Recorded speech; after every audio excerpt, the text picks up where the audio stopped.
नमस्ते दोस्तों, आज हम आपको बुधवार व्रत कथा के बारे में बताएंगे। तो आइए सुनते हैं बुधवार व्रत कथा। एक समय किसी नगर में एक बहुत ही धनवान साहूकार रहता था। साहूकार का विवाह नगर की सुंदर और गुणवंती लड़की से हुआ था। एक बार वो अपनी पत्नी को लेने बुधवार के दिन ससुराल गया और पत्नी के माता पिता से विदा कराने के लिए कहा। माता पिता बोले, बेटा आज बुधवार है, बुधवार को किसी भी शुभ कार्य के लिए यात्रा नहीं करते। लेकिन वह नहीं माना और उसने वहम की बातों को न मानने की बात कही। दोनों ने बैलगाड़ी से यात्रा प्रारंभ की। 2 कोस की यात्रा के बाद उसकी गाड़ी का एक पहिया टूट गया। वहां से दोनों ने पैदल ही यात्रा शुरू की।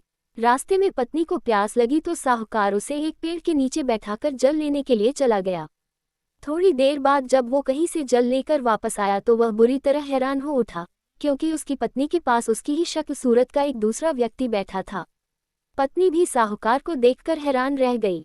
वह दोनों में कोई अंतर नहीं कर पाए। साहूकार ने उस व्यक्ति से पूछा, तुम कौन हो और मेरी पत्नी के पास क्यों बैठे हो?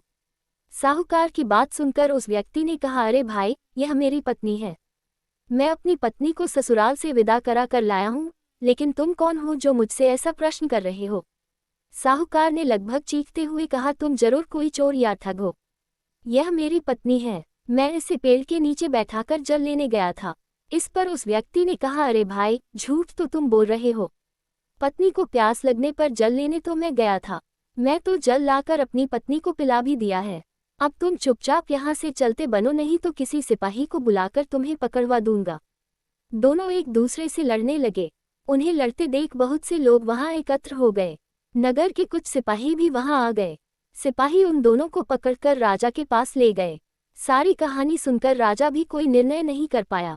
पत्नी भी उन दोनों में से अपने वास्तविक पति को नहीं पहचान पा रही थी। राजा ने उन दोनों को कारागार में डाल देने को कहा।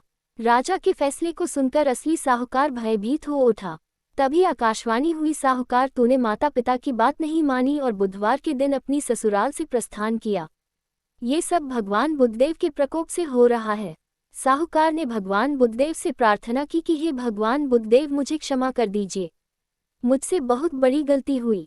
भविष्य में अब कभी बुधवार के दिन यात्रा नहीं करूंगा और सदैव बुधवार को आपका व्रत किया करूंगा। साहूकार की प्रार्थना से प्रसन्न होकर भगवान बुद्धदेव ने उसे क्षमा कर दिया। तभी दूसरा व्यक्ति राजा के सामने से गायब हो गया। राजा और दूसरे लोग इस चमत्कार को देखकर हैरान हो गए। भगवान बुद्धदेव की अनुकंपा से राजा ने साहूकार और उसकी पत्नी को सम्मानपूर्वक विदा किया। कुछ दूर चलने पर रास्ते में उन्हें बैलगाड़ी मिल गई। बैलगाड़ी का टूटा हुआ पहिया भी जुड़ा हुआ था। दोनों उसमें बैठकर नगर की ओर चल दिए।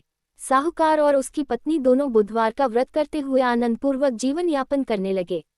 भगवान बुद्धदेव की अनुकंपा से उनके घर में धन संपत्ति की वर्षा होने लगी। जल्द ही उनके जीवन में खुशियां ही खुशियां भर गई।